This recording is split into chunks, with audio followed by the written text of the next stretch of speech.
Hello दोस्तों, नमस्कार। स्वागत है आपका क्राइम स्टोरी ब्लॉग में। आज की हमारी कहानी है एक डिप्रेशन में डूबे शख्स की, जो डिप्रेशन में आकर कुल्हाड़ी से कई लोगों की हत्या कर देता है, जिसमें उसके 2 बेटों समेत इंस्पेक्टर भी शामिल है। तो जानते हैं। कहानी है दोस्तों त्रिपुरा की। त्रिपुरा के खोवाई में मानसिक रूप से बीमार व्यक्ति ने पहले अपने 2 बच्चों को धारदार हथियार से मार डाला और फिर घर से बाहर निकल गया।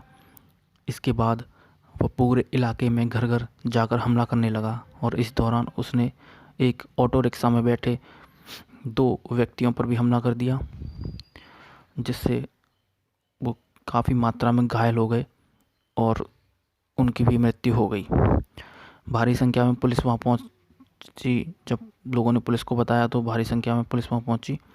तो जो उसमें पुलिस के जो इंस्पेक्टर थे, इंस्पेक्टर का नाम सत्यजीत मलिक था, और जो कातिल था उसने उन पर भी हमला कर दिया।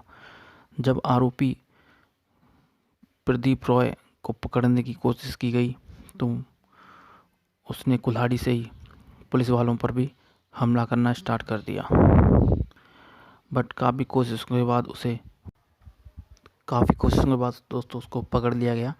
अभी समझते हैं कि कहानी स्टार्ट कहाँ से हुई थी। तो दोस्तों, पुलिस के मुताबिक ये कहानी स्टार्ट होती है कि पिछले कई दिनों से एक व्यक्ति था जो काफ़ी डिप्रेशन में आ गया था, जिसका नाम प्रदीप था, और उसने सभी से बातचीत करना बंद कर दिया था और अकेला रहता था।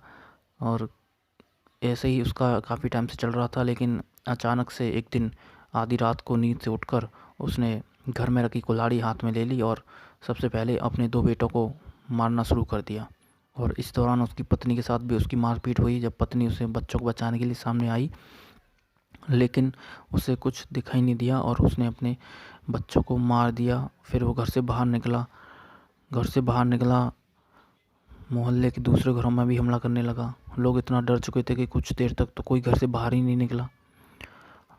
मोहल्ले में हाहाकार मच गया। फिर सभी ने हिम्मत जुटाकर एक साथ बाहर निकलकर प्रदीप को भगाने की कोशिश की और इस दौरान मोहल्ले के चौराहे पर आ गया था और यहाँ एक ऑटो रिक्शा आ रहा था जिसमें 2 वो लोग बैठे थे।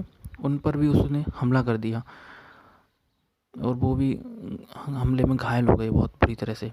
और इसके बाद प्रदीप ने एक जो पुलिस इंस्पेक्टर आए थे उन पर भी उन्होंने हमला कर दिया था, जिसके बाद उनकी काफ़ी गंभीर रूप से घायल हो गए थे, जिसमें उनकी जान चली गई।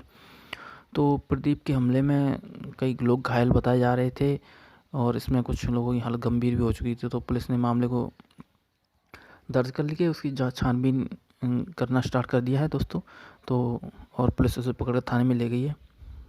उसे मानसिक रोगी बता रही है और काफ़ी डिप्रेशन में आ गया था कुछ काम ना होने की वजह से वो, इसलिए उसने ऐसा कदम उठाया, ऐसा सामने आ रहा है। पर अब जुर्म तो उसने कर दिया है तो उसकी सज़ा उसको मिलेगी। तो बस ये थी आज की त्रिपुरा की कहानी की कैसे एक व्यक्ति ने डिप्रेशन में आकर अपने बच्चों को और अपने मोहल्ले आसपास वालों को भी हत्या कर दी। तो चलिए, ध्यान रखिए अपना। Good night.